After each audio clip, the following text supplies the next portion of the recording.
Bonjour à tous, merci de nous retrouver pour ce nouveau webinaire du groupe TGS France.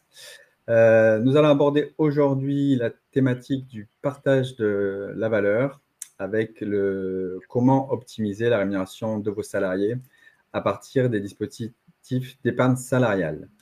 Donc avant de commencer, je vais vous présenter le groupe TGS. Donc pour ceux qui ne connaissent pas le groupe TGS France, c'est un groupe intermétier qui réunit différents professionnels du conseil aux entreprises. Donc, le groupe est composé de 1700 personnes, comme vous pouvez le voir, 35 000 clients, plus de 100 agences de proximité.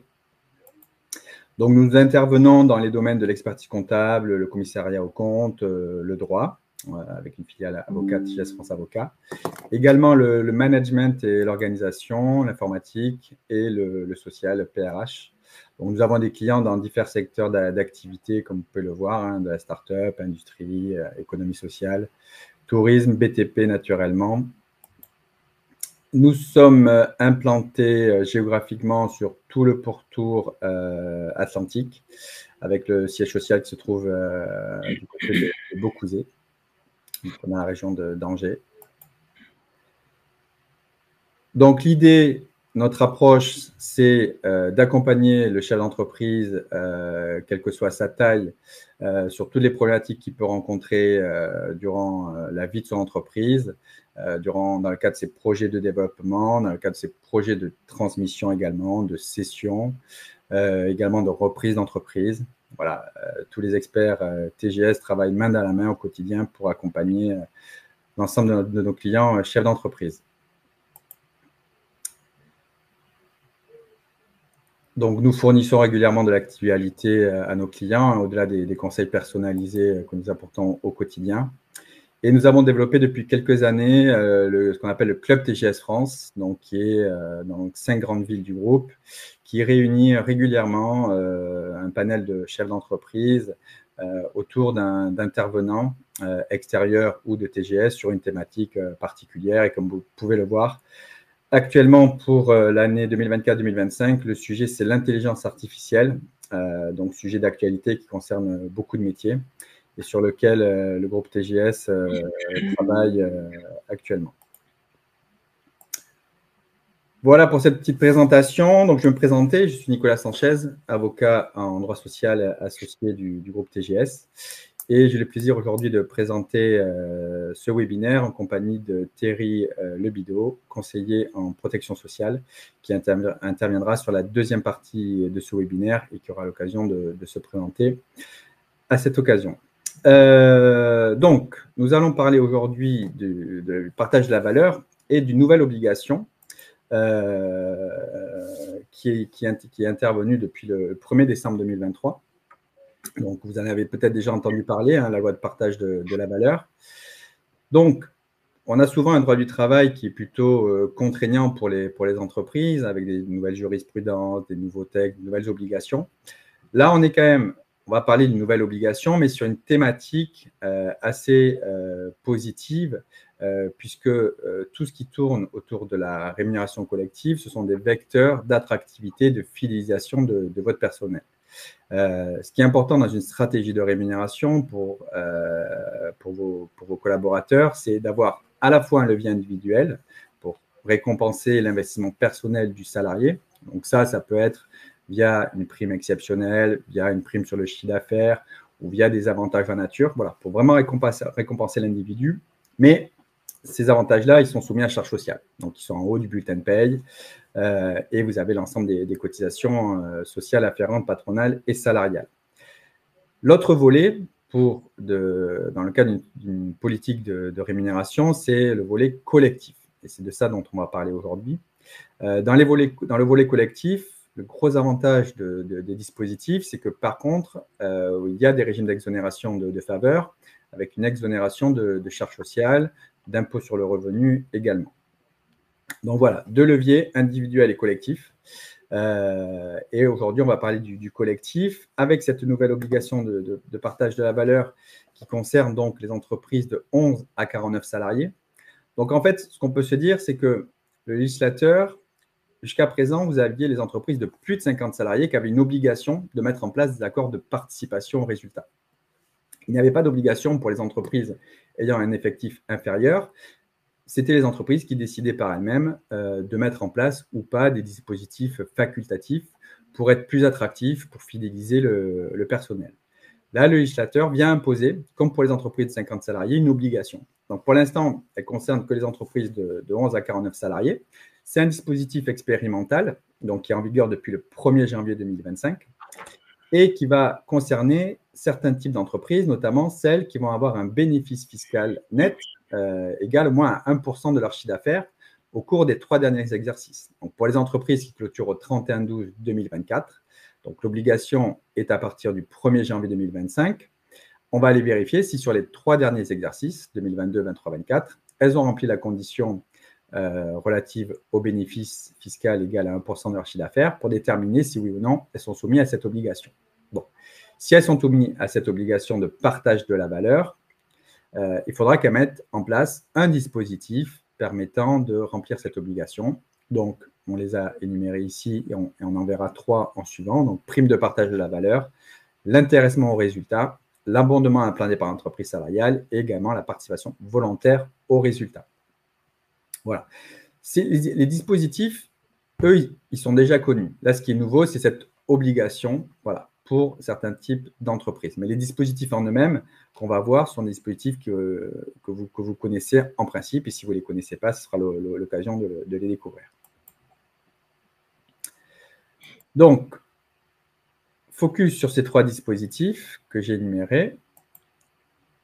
Alors, l'intéressement au résultat et ou aux performances. Donc ça, c'est un dispositif qui est très intéressant et qui permet, si on est un peu imaginatif, de pouvoir vraiment mettre en place un dispositif permettant de vraiment coller à la problématique de votre entreprise et vraiment associer vos salariés à la réalisation de l'objectif que l'on va fixer dans cet accord d'intéressement.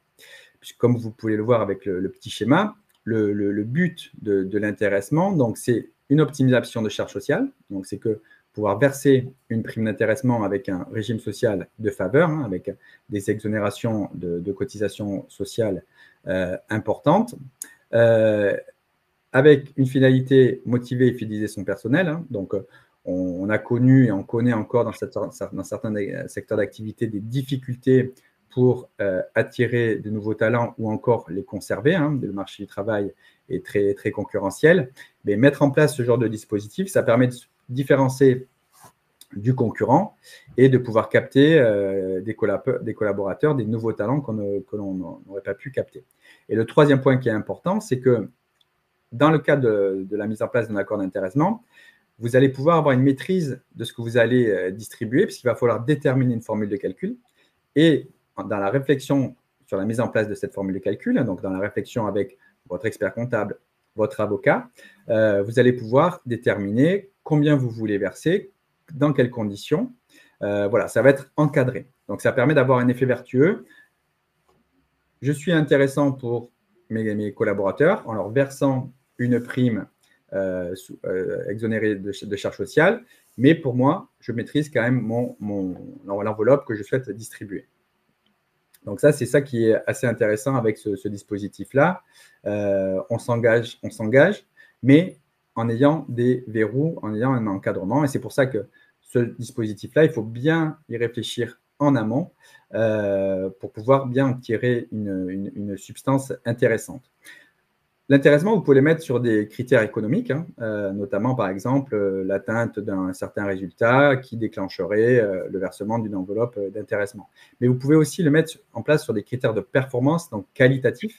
Et c'est là où, si dans votre entreprise, vous avez des sujets particuliers sur lesquels vous voudriez qu'il y ait un effort collectif des équipes pour inverser la tendance, par exemple, je citerai le cas de l'absentéisme, par exemple, le retard, voilà. Mais trouver des curseurs qui permettent que tout le monde se sente concerné, puisqu'on aurait lié l'intéressement à ces critères qualitatifs. Il peut en avoir d'autres.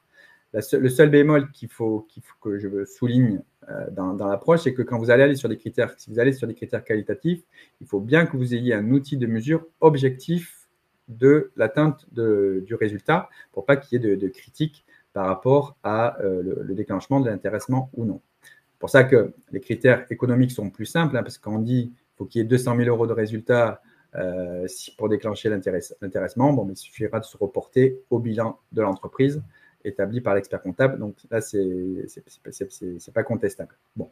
Donc, un outil performant, intéressant, qui permet vraiment de pouvoir aller assez loin dans la partie fidélisation et attractivité. Sur les modalités de mise en place, donc là c'est pareil, il y a eu des évolutions au cours des dernières années, puisque c'est vraiment des dispositifs que le législateur souhaite pousser. Donc notamment, il est possible de les mettre en place par décision unilatérale. Donc c'est le chef d'entreprise qui décide lui-même de cette mise en place. Il n'est pas nécessairement obligé de passer par un accord collectif.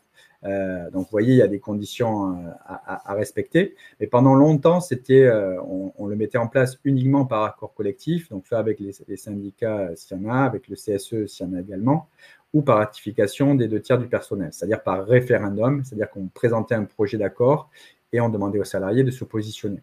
Il y a eu une évolution, puisque maintenant, c'est sur décision unilatérale. Alors, ça ne concerne que les entreprises de moins de 50 salariés, dans 2 hypothèses, comme vous pouvez voir à l'écran. Mais en tout état de cause, voilà. De plus en plus, on a la souplesse pour mettre en place ce dispositif d'intéressement. Sur les durées également, il y a eu des évolutions parce que pendant longtemps, on ne pouvait les mettre en place que pour une durée de 3 ans. Maintenant, vous voyez, on peut se lancer sur 1 an, 5 ans. Donc voilà, il y a de la souplesse.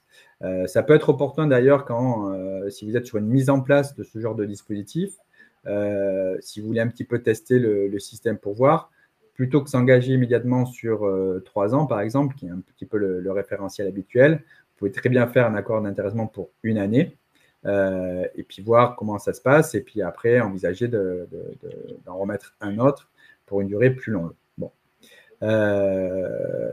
Également, c'est possible que l'accord d'intéressement à son terme, par exemple, si vous le mettez en place pour 3 ans, au bout de 3 ans, vous pouvez poser la question, soit vous mettez en place un nouvel accord, soit l'accord existant peut être renouvelé par tacite reconduction ou sans. Moi, je ne vous recommande pas la reconduction par tacite reconduction. Pourquoi? Parce que au bout de 3 ans, votre entreprise elle a évolué, vos salariés ont évolué. C'est plus opportun de se reposer la question de ma formule de calcul, des critères de répartition, et il vaut mieux refaire un accord, voilà, tout remettre à plat plutôt que poursuivre l'accord déjà existant. Voilà. C'est mon point de vue, mais voilà, en tout état de cause, un accord d'intéressement, pour que ce soit performant, il faut que ça vive, et donc ça demande réflexion. Et une entreprise, par principe, c'est pas linéaire. Voilà. Il y a des hauts, il y a des bas, c'est normal.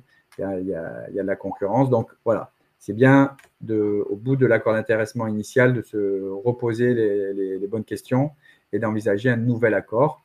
Ça permet qu'il soit vivant et toujours adapté à vos attentes et aux attentes de vos collaborateurs. Donc, sur les bénéficiaires, ça concerne tous les salariés de l'entreprise titulaires d'un contrat de travail. Ça, c'est un point très important. On peut ajouter une condition d'ancienneté. Donc, comme vous voyez, le législateur a prévu 3 mois maximum. C'est-à-dire que quelqu'un qui est présent sur un exercice civil du 1er janvier au 31 décembre, qui a une ancienneté de moins de 3 mois, ne sera pas éligible à l'intéressement. Voilà. Donc, c'est un verrou qu'on peut mettre ou pas. Ce n'est pas obligatoire, cette condition d'ancienneté. Également, les dirigeants, c'est pareil, ça a été fait aussi pour encourager les dirigeants de petites entreprises à mettre en place l'intéressement. Donc, dans les entreprises de 1 à 250 salariés, le dirigeant peut bénéficier également de la mise en place de l'enveloppe d'intéressement.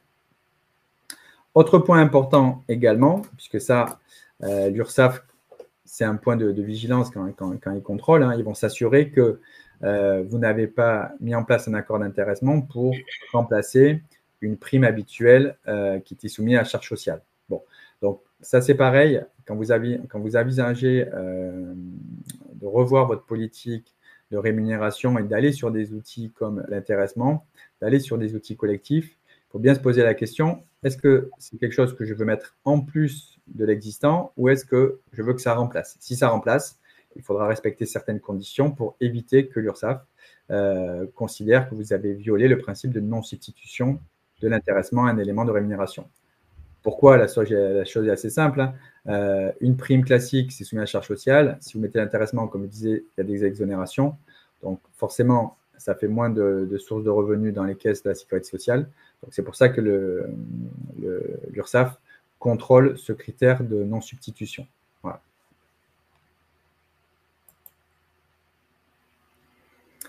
Alors, les grandes étapes de l'intéressement.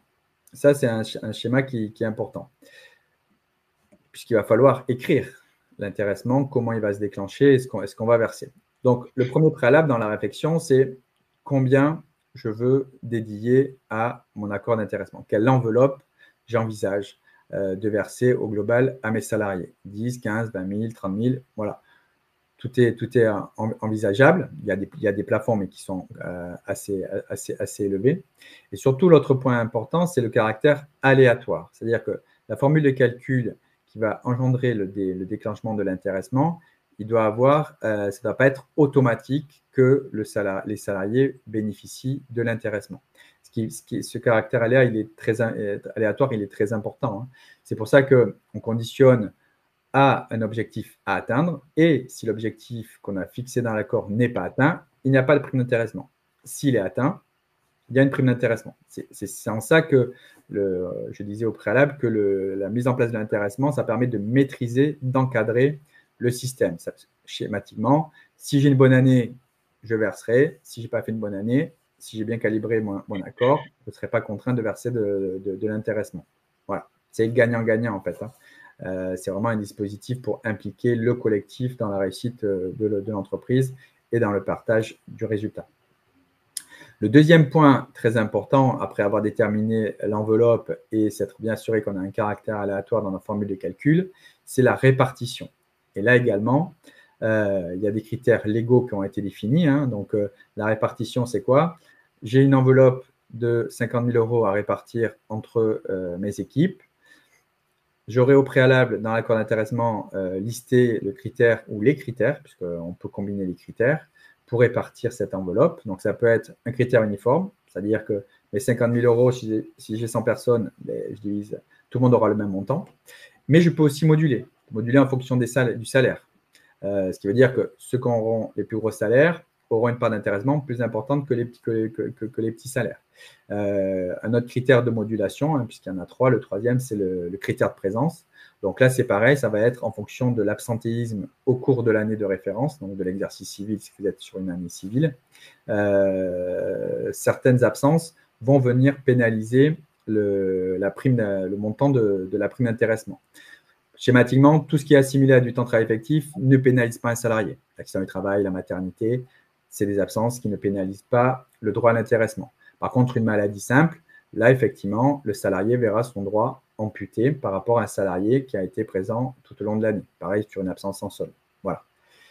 Donc, là, c'est pareil, c'est à voir en fonction de votre entreprise, quel critère va être pertinent, quelle population vous voulez privilégier dans le cadre de la répartition de l'intéressement, ou est-ce qu'au contraire, vous voulez faire tout le monde au même niveau, qu'on soit cadre, pas cadre, commercial, technicien, voilà. Donc, c'est vraiment propre à chaque entreprise. Il ne faut pas se dire parce que mon ami chez l'entreprise, dans sa boîte, il a mis le critère du salaire, que dans mon entreprise, c'est le critère qui est pertinent. Voilà, c'est vraiment une réflexion à avoir en amont, au même titre que la formule de calcul. Le critère de répartition, il est très important aussi pour qu'en fin d'année, vous ne disiez pas, telle population, je leur ai versé une belle prime d'intéressement, alors que bon, c'est pas ce que je souhaitais. Voilà. Bon. Après, tout est rectifiable, hein. Un accord d'intéressement, ça se modifie, ça a une durée limitée, voilà. Mais autant bien réfléchir en amont au sujet. Et après, le troisième point, c'est cette prime d'intéressement. Les salariés vont avoir le choix soit de l'encaisser lorsqu'elle leur est versée, soit de la placer sur un plan d'épargne d'entreprise. Ça sera notamment une partie que va développer Thierry dans la seconde partie. Donc ça, c'est un point important puisque le placement sur le plan d'épargne défiscalisera la prime d'intéressement, alors que si elle est encaissée, elle sera soumise à impôt sur revenu. Là encore, ce choix-là, il va dépendre un petit peu dans votre entreprise du niveau de pouvoir d'achat de vos collaborateurs. Ce qu'on peut observer, c'est que dans les entreprises avec des salaires moyens bas, l'intéressement, il est souvent encaissé directement par les salariés. Les salariés ne le placent pas et ça leur permet de consommer. Dans des populations avec des rémunérations plus élevées, des populations de cadres notamment, avec une plus grande capacité de pouvoir d'achat et d'épargne, le système du placement de la prime d'intéressement marche plutôt bien. Voilà. Et ce qui déclenche une autre optimisation qu'on verra tout à l'heure et que Thierry développera aussi, la partie abondement.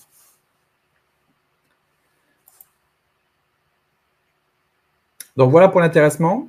Deuxième sujet, c'est la prime de partage de la valeur, la PPV, pour un petit peu parler avec un jargon propre au métier du social. Donc cette prime de partage de la valeur, elle est connue, c'était l'ancienne, ce qu'on appelait la prime Macron, qui a été maintenant pérennisée. Donc là, c'est pareil, c'est les mêmes leviers que pour l'intéressement. Hein. Ça permet d'avoir un régime social de faveur, même encore plus favorable que l'intéressement pour les entreprises de moins de 50 salariés, avec une exonération totale, y compris de CSG-CRDS.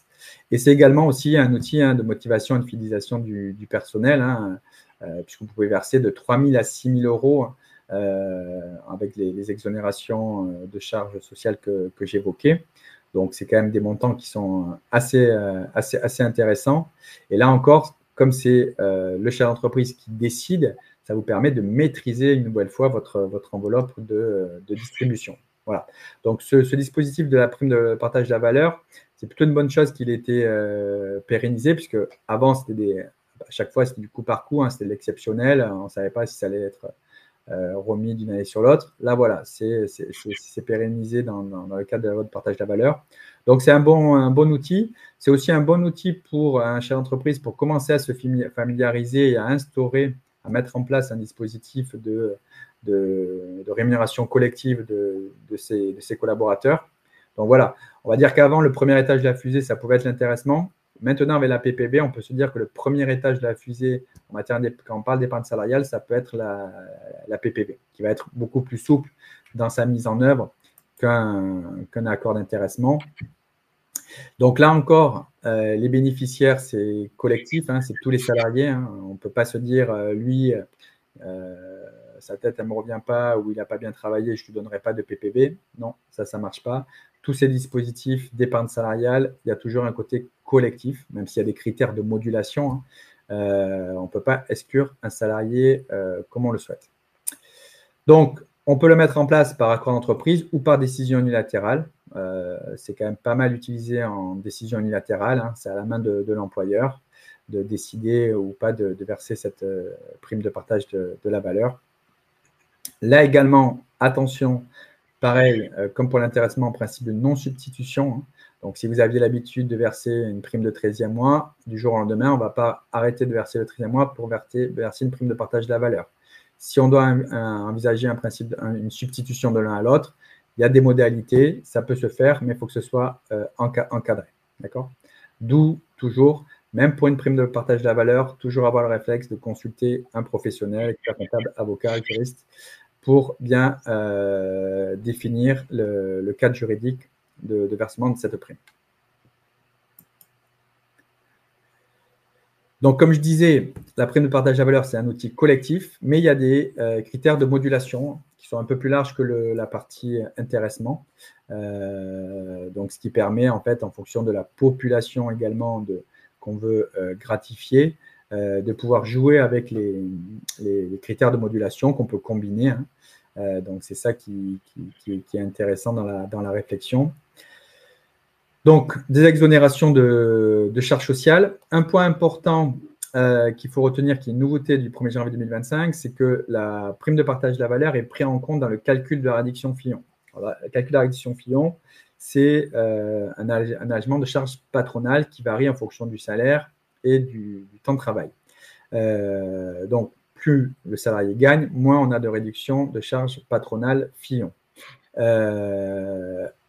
Là, compte tenu des déficits et des réformes budgétaires, en prenant en compte la prime de partage de la valeur, ça va nécessairement engendrer moins de réduction patronale pour l'entreprise. Donc, c'est bien de l'avoir à l'esprit parce que jusqu'à présent, la PPV n'était pas prise en compte pour le calcul de la réduction Fillon. On ne prenait en compte que la rémunération annuelle brute, donc ce qui incorporait le salaire contractuel, les heures supplémentaires, prime d'ancienneté ou une prime classique versée sur le bulletin de paye. Voilà. Donc en venant prendre en compte la PPV, le chef d'entreprise aura moins de réduction de charges patronales. Donc il faut bien avoir à l'esprit cette nouveauté-là.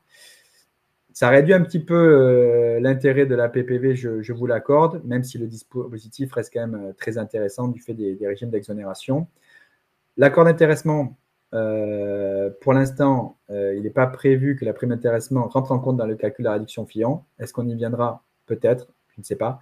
Mais ça viendrait, si le législateur devait aller sur ce terrain-là avec les dispositifs d'épargne salariale, c'est sûr que ça réduirait quand même l'intérêt de ces dispositifs, malheureusement. Bon, à suivre.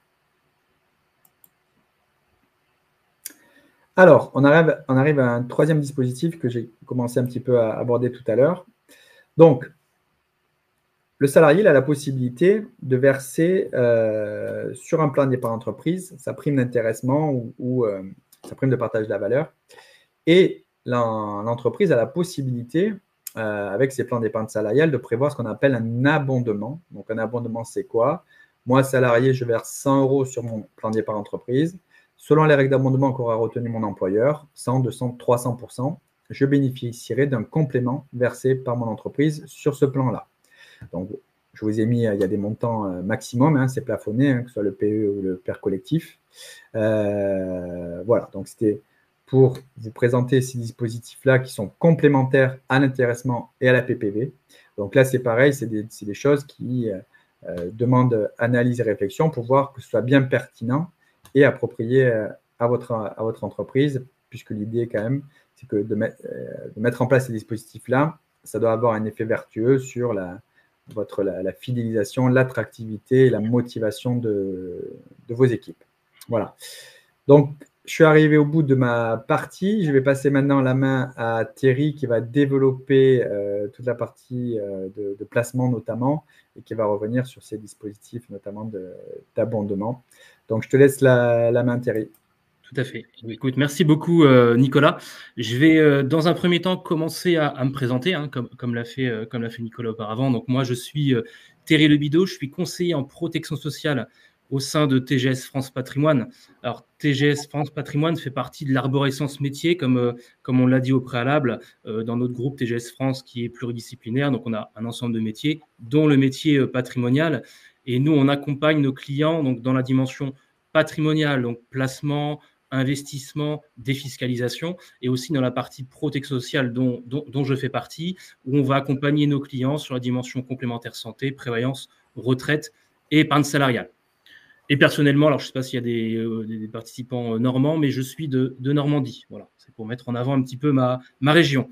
On va évoquer donc ensemble, alors la partie épargne salariale, mais on va plutôt focaliser sur les plans d'épargne. Alors, juste une précision sur la définition un peu de l'épargne salariale. L'épargne salariale, c'est vraiment un ensemble de dispositifs que va mettre l'entreprise au profit de l'ensemble de ses salariés, donc pour les accompagner dans un objectif d'épargne. Alors ça peut être un épargne à moyen terme, et là on va parler plutôt de plan épargne entreprise ou de l'épargne avec objectif retraite, et on parlera de plan d'épargne retraite collectif. Pourquoi je dis que c'est un ensemble de dispositifs? Parce qu'au-delà des plans d'épargne, il y a tout ce que Nicolas a évoqué, il y a les solutions pour créer de la valeur, de la prime. Et là, on a évoqué l'accord d'intéressement, mais on aurait pu évoquer aussi l'accord de participation, entre autres. La PPV fait partie d'une source également d'alimentation. Donc, on va regarder un petit peu ensemble l'arborescence complète de l'épargne salariale, et nous, on va se focaliser donc sur les plans d'épargne qui vont être en fait les réceptacles de l'alimentation et des versements à l'origine effectués sur ces plans d'épargne. Donc, un plan d'épargne salariale, c'est quoi? C'est un dispositif d'épargne, c'est des plans que l'entreprise va mettre en place, encore une fois, pour l'ensemble des salariés. Nicolas a évoqué la partie collective tout à l'heure, donc c'est important. Ça veut dire quoi? Ça veut dire que je ne peux exclure personne de mes plans d'épargne et que je ne peux pas non plus avantager un statut de salarié spécifique. Alors, je m'explique, sur certains dispositifs, vous avez la possibilité de scinder un petit peu alors pour pour être grosso modo les cadres et les non-cadres, on retrouve souvent ces deux fameuses catégories de personnel. Sur l'épargne salariale, ce n'est pas possible. Je mets l'épargne salariale avec des caractéristiques bien précises pour l'ensemble de mes salariés. Donc ça, c'est important.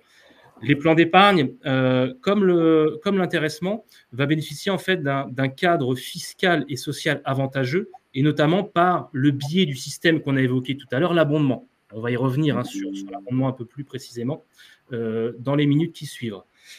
Je vais faire simple sur les bénéficiaires et les modalités de mise en œuvre, puisque Nicolas a tout dit, c'est quasiment la même chose pour un plan d'épargne. Je mets en place un PE, je mets en place un PERCO. Qui peut bénéficier de ces plans d'épargne? L'ensemble des salariés, mais aussi, et comme on l'a évoqué, le dirigeant. Alors, juste une précision, et peut-être que c'est de la redite, mais c'est pas mal de le redire. Si je suis dirigeant d'une SAS et que j'ai un statut d'assimilé salarié, c'est pas parce que je parle de statut d'assimilé salarié que c'est suffisant. Il faut bien entendu un salarié en plus du dirigeant, même si je suis dirigeant assimilé salarié. Alors ça, c'est une question qui nous revient souvent. Donc, on est bien sur un salarié en plus dirigeant, peu importe le statut du dirigeant. Les modalités de mise en œuvre, on va retrouver exactement les mêmes que l'accord d'intéressement qui a été évoqué tout à l'heure. Bien entendu, comme l'accord d'intéressement, il faut que les règlements des PE, PERCO soient déposés auprès de la DRETS, direction du travail. Et j'insiste aussi sur la partie information des salariés. Je mets en place un dispositif pour les salariés. J'ai une obligation, moi, employeur, d'information vis-à-vis de mes salariés. C'est-à-dire que si demain, on vient toquer à ma porte, je dois pouvoir justifier que tous les salariés aient bien pris connaissance des règlements du PE-PERCO. Ça, c'est essentiel. Souvent, on me dit, est-ce qu'on est obligé d'informer les salariés, etc. Et oui, l'obligation d'information est essentielle. Sur tous les dispositifs, on parle d'épargne, mais l'ensemble des dispositifs qui sont à direction des salariés, l'information des salariés est essentielle. La petite slide pour vous mettre en avant l'articulation des dispositifs d'épargne salariale. Je vous ai dit, l'épargne salariale, c'est tous ces dispositifs-là. C'est les sources d'alimentation que vous retrouvez en haut. Donc, comment je peux alimenter éventuellement mes plans d'épargne? Je peux l'alimenter par des versements volontaires. C'est des versements qui vont sortir de ma poche, de mon compte personnel. Je peux également l'alimenter via mes primes d'intéressement ou primes de participation. Je peux faire transiter mes primes sur mes plans d'épargne. Encore une fois, je dis tout le temps « je peux » parce que ce n'est pas une obligation.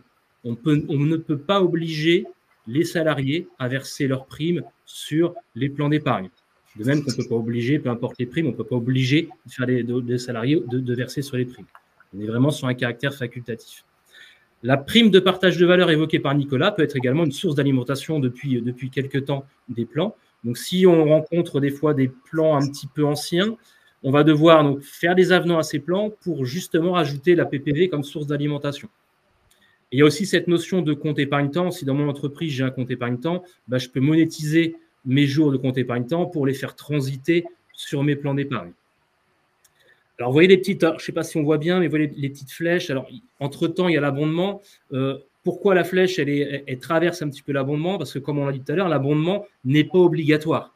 Je peux mettre en place un PE, un PERCO, sans système d'abondement. Alors, forcément, ça perd un peu de son utilité et d'intérêt, mais c'est possible. L'abondement n'est pas obligatoire.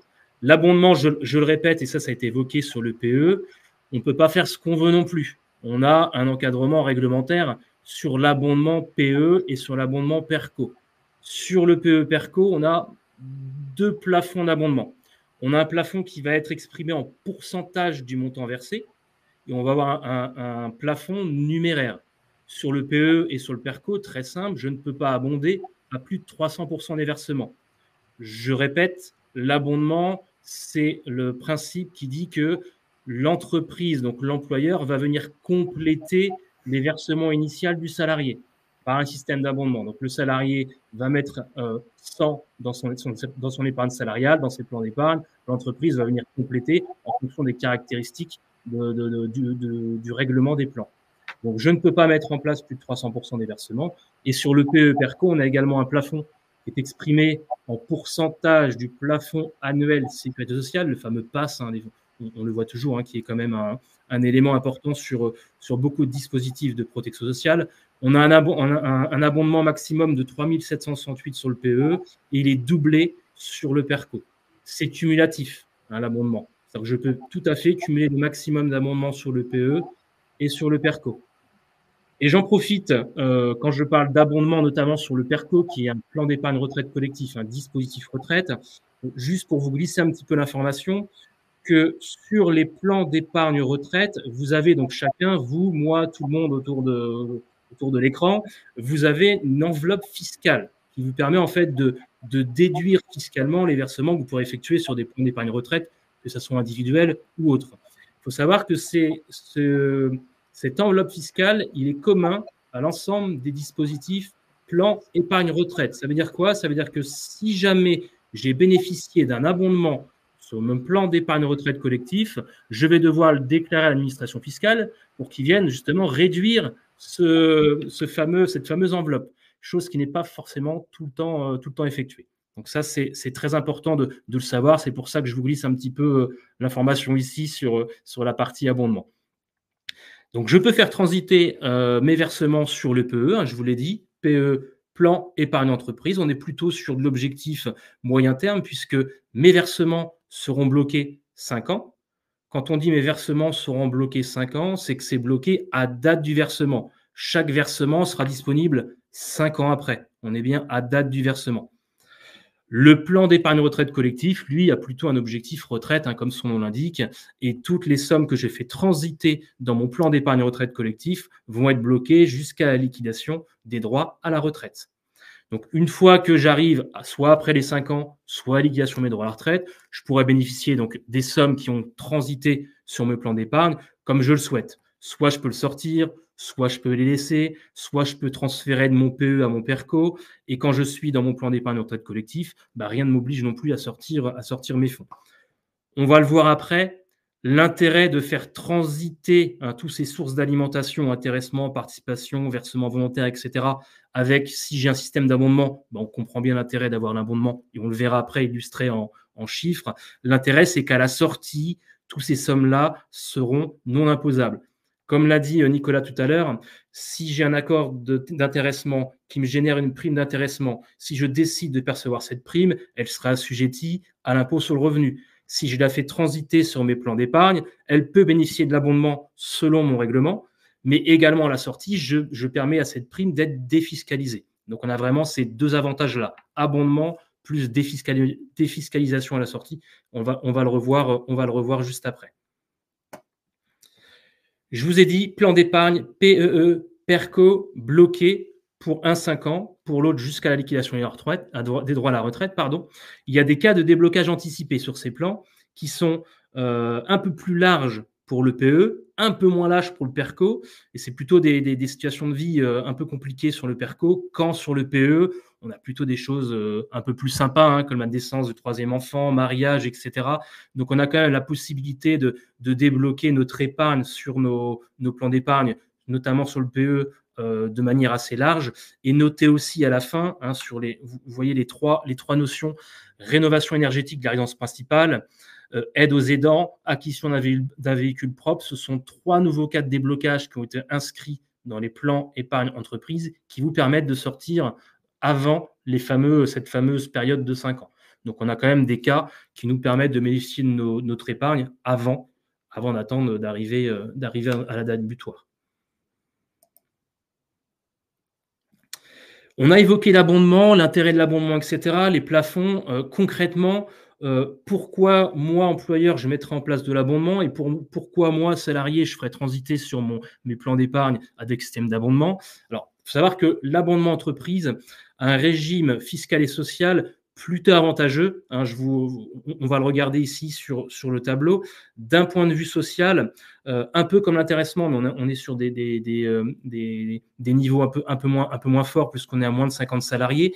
Dans toute entreprise de moins de 50 salariés, mon abondement entreprise, si je verse de l'abondement, il sera exonéré de charges sociales. Donc, je ne paierai pas de charges sociales sur l'abondement versé pour les entreprises de moins de 50 salariés. Pour les autres entreprises de plus de 50 salariés, je vais devoir m'acquitter d'un forfait social qui sera de 16% sur le PERCO et de 20% sur le PE. Du point de vue du salarié, l'abondement d'entreprise donc, est assujetti, par contre, lui, à CSG-CRDS. Ça veut dire quoi? Ça veut dire que quand vous mettez en place ce système-là, Quand l'abondement est versé, il faut absolument donc, que les personnes gestionnaires de votre, du service paie, RH, etc., aient l'information pour l'inclure dans la fiche de paye, puisque ça rentre dans l'enveloppe de calcul CSG-CRDS.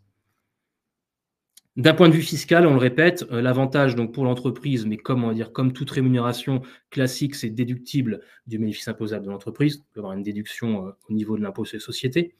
Et du point de vue du salarié, exonération d'impôt sur le revenu, c'est l'avantage, un avantage assez fort. C'est-à-dire que si je fais transiter ma prime d'intéressement, si j'ai un abondement, j'ai double avantage. Ma prime d'intéressement, elle sera défiscalisée et en plus, je vais prendre un abondement qui sera également, lui, défiscalisé. Donc, on a tout intérêt à faire transiter éventuellement ces primes sur ces plans d'épargne, encore une fois, en fonction de la situation de chaque salarié. Si on a des besoins financiers, bien entendu, il n'y a pas de sujet. La prime d'intéressement, vous la prenez. Pas de problème. Je vous l'ai dit à la sortie des plans, les sommes donc, qui seront épargnées sur les plans, ils seront exonérés d'impôt sur le revenu. Pas d'impôt sur le revenu à la sortie des plans. Attention toutefois, on ne passe jamais totalement entre les mailles du filet. Les plus-values générées sur le contrat, donc les intérêts que peuvent éventuellement générer mon placement, seront assujettis à prélèvements sociaux 17-20. Donc, ce n'est pas zéro, c'est simplement des prélèvements sociaux sur les plus-values.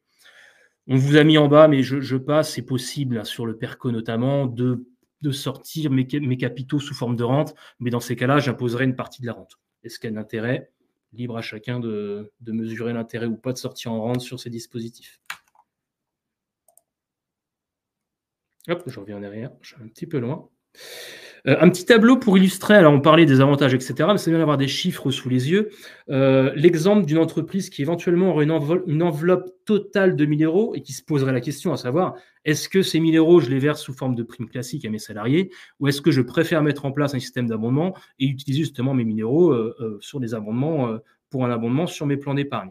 Sur une prime classique, 1 000 euros, il faut que l'entreprise calcule ses charges sociales patronales, donc il intègre le montant des charges sociales patronales. Donc on n'est plus à 1 000 euros de budget, on est plutôt sur un montant brut pour le salarié de 667 euros. Donc on voit déjà que c'est imputé des charges sociales patronales.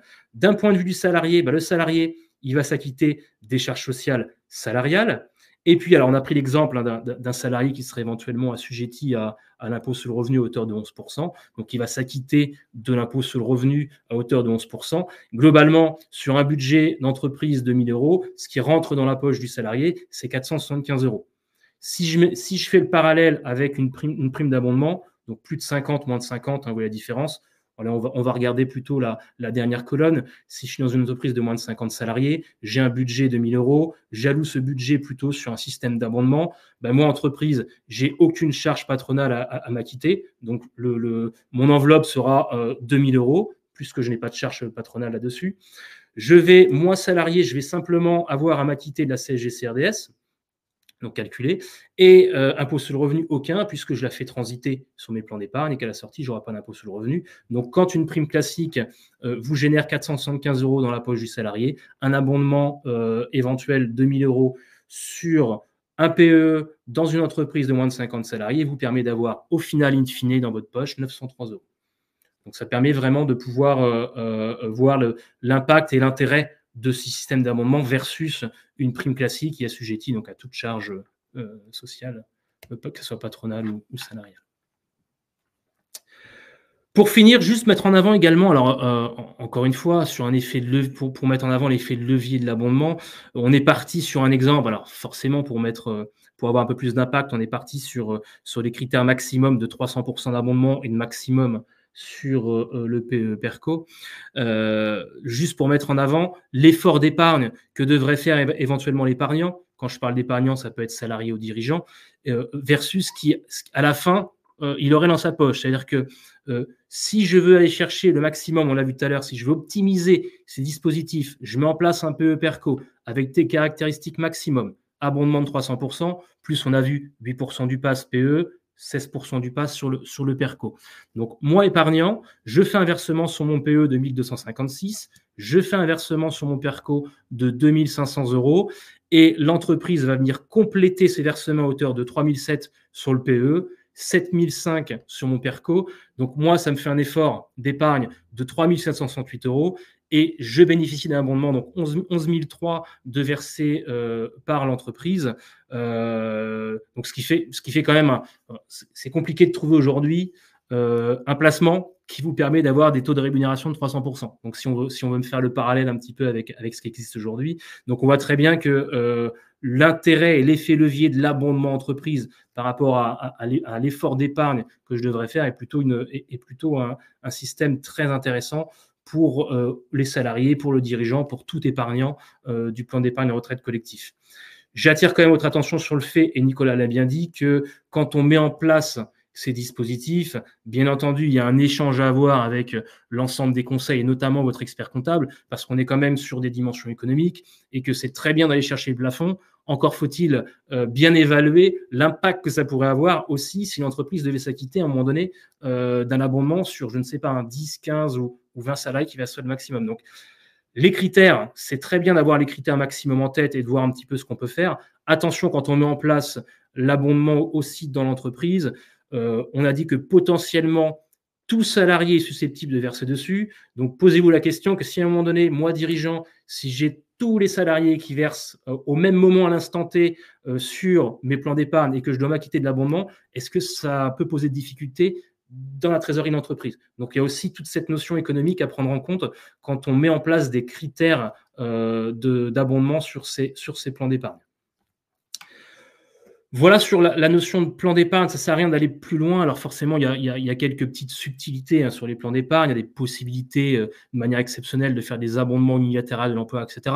Voilà, on ne peut pas évoquer tous les sujets, mais voilà, sachez qu'il y a quelques spécificités qu'on peut, si besoin, et si vous avez besoin de les changer, qu'on pourrait évoquer par la suite. Et pour conclure, je vais juste laisser le soin à Nicolas d'illustrer ou de lire cette citation, puisque je rends à son auteur la citation. Merci Thierry. Alors, elle n'est pas de moi la citation, mais je pense que c'est bien de partager un petit moment à la fin sur une thématique. Voilà, chef d'entreprise, c'est pas un long fleuve tranquille. Aujourd'hui, on vous a présenté des choses positives qui tournaient autour de l'optimisation de la rémunération. Voilà, le droit du travail n'est pas que contrainte et sanctions. Il y a aussi dans le droit du travail des choses qu'on peut utiliser pour optimiser, maximiser dans le respect de ses équipes, de ses collaborateurs. Voilà, c'est bien de l'avoir à l'esprit. Donc voilà, donc je vous laisse prendre connaissance de cette citation qui est pour moi plutôt inspirante. Donc j'ai vu que dans le chat, il y avait différentes questions qui avaient été posées. Donc j'avais omis de les présenter et je m'en excuse. Vous aviez Ameline et Hélène qui sont juristes au sein du groupe TGS spécialisé en droit social qui ont pu vous répondre à la plupart de vos interrogations qui nécessairement le sujet s'y prête puisqu'on est sur une nouveauté légale, même si comme je rappelais les dispositifs qu'on a présentés sont des choses qui sont connues, même s'il y a toujours des évolutions réglementaires. Donc voilà, je vois qu'elles ont pu répondre quand même à pas mal de questions. Donc l'intéressement, ça concerne également le dirigeant non salarié. Ça, c'était une réforme qui était plutôt positive d'ouvrir le dispositif aux dirigeants de 1 à 250 salariés pour les qui soient intéressés aussi à la mise en place de l'accord d'intéressement. Donc, ça concerne à la fois un dirigeant TNS, donc travailleur non salarié, et également, comme évoqué Thierry, le dirigeant assimilé salarié, donc notamment le président de SAS ou le directeur général de SAS. Voilà. Et également, comme le précisait Thierry, et c'est bon de le rappeler, il faut toujours, pour ces dispositifs, qu'il y ait au moins un salarié avec un contrat de travail. Donc, si vous êtes président d'une SAS qui n'avez pas de salarié, il y a un contrat de travail, il ne pourrait pas mettre en place ces dispositifs et bénéficier des exonérations. Voilà.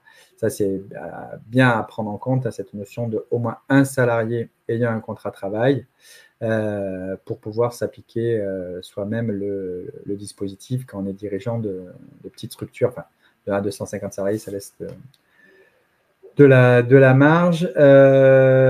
Après, les associations ne sont pas exclues du dispositif de 11 à 49 salariés. Autant l'entreprise individuelle n'est pas soumise à l'obligation. Ce sont principalement les sociétés qui sont soumises à la nouvelle obligation pour les entreprises de 1 à 49 salariés par rapport aux bénéfices. Une association, par principe, n'a pas vocation à réaliser du résultat, mais elle n'est pas strictement exclue de ce dispositif. Donc, on peut partir du principe que pourquoi pas une association pourrait avoir à rentrer dans l'obligation. Voilà, écoutez, on arrive au... Je vais juste, excuse-moi Nicolas, j'ai une question visiblement sur le PER. Le tableau ne parle que de cas de déblocage pour le PE PERCO. Quid du PER? Alors, le PER, plan d'épargne retraite, c'est un ensemble de dispositifs et le PERCO, donc plan d'épargne retraite collectif, fait partie du PER. Le PER, on va dire qu'il y a trois gros dispositifs. Il y a le plan d'épargne retraite individuel, il y a le plan d'épargne retraite collectif qu'on a évoqué, il y a le plan d'épargne retraite obligatoire. Donc, très clairement, les cas de déblocage pour le PERCO, vous les retrouvez sur l'ensemble des PER. Attention, sauf, et je ne vais pas aller plus loin, mais sauf le plan d'épargne retraite obligatoire qu'on appelait avant article 83, où par exemple le cas de dispense d'acquisition de la résidence principale ne fait pas partie de cas de déblocage pour le PERO. Par contre, pour le plan d'épargne retraite individuel et plan d'épargne retraite collectif, ce que vous avez sur la deuxième colonne des cas de déblocage, vous retrouverez les mêmes. Et le PER, c'est vraiment un ensemble de dispositifs. C'est pour ça que j'ai pris le temps aussi de vous dire, attention, l'enveloppe fiscale est bien commun à l'ensemble des dispositifs de PER également. Donc, je ne sais pas si ça répond à la question, mais... Ok, très bien. J'en profite puisque je vois qu'il y avait également une autre question sur le côté sanction de la nouvelle obligation pour les entreprises de 11 à 49 salariés. Alors, il n'y a pas de sanction en elle-même dans les textes, mais naturellement, si vous êtes soumis à l'obligation que vous ne faites rien, un salarié ou plusieurs salariés seraient en droit de revendiquer la mise en place du dispositif et le cas échéant des dommages et intérêts si vous ne le faites pas. Donc ça, on peut envisager ce genre de choses. Pour l'instant, on n'a pas de recul puisque c'est des dispositifs tout nouveaux et qui prend effet que depuis le 1er janvier 2025. Mais il faut se dire que oui, une entreprise qui ne serait pas diligente alors qu'elle est soumise à l'obligation, nécessairement le CSE, le syndicat ou un collectif de salariés ou un salarié individuellement pourrait s'en plaindre, et notamment dans le cadre d'un contentieux suite à un licenciement, par exemple, ou pour tout autre motif. Étant précisé, je le rappelle, que tout ce qui est salaire assimilé, les prescriptions sont de 3 ans, quand un salarié peut revenir 3 ans en arrière dans le cadre d'un contentieux. J'ai une autre question, Nicolas, je me permets sur l'abondement. Est-ce que je peux prévoir un abondement différent pour mes cadres non-cadres? Donc la réponse est non. Par contre, dans le règlement PE-PERCO, je peux prévoir des abondements différents selon la source d'alimentation. Voire, je peux ne pas abonder certaines sources d'alimentation. Je m'explique. Je peux tout à fait dire dans mon règlement, moi, entreprise, je mets en place un PE avec un système d'abondement simplement sur les versements volontaires ou sur l'accord d'intéressement, mais pas sur les autres sources de versement. Où je peux aussi avoir des systèmes d'abondement un peu différents en fonction de niveau de montant de versement. Par exemple, si vous faites un versement volontaire de moins de 1 000 €, je vais abonder à 10%. Entre 1 000 et 2 000, je vais abonder à 20%, etc. Donc, je peux moduler mon système d'abondement, mais je ne peux pas faire un abondement différent. Je ne peux pas moduler mon système d'abondement en fonction du statut de mes salariés, mais également en fonction de la rémunération du salarié. On est vraiment sur un système commun. Donc, je peux le faire par rapport aux sources, par rapport peut-être aux critères de montant, mais pas par rapport au statut ni par rapport à la rémunération.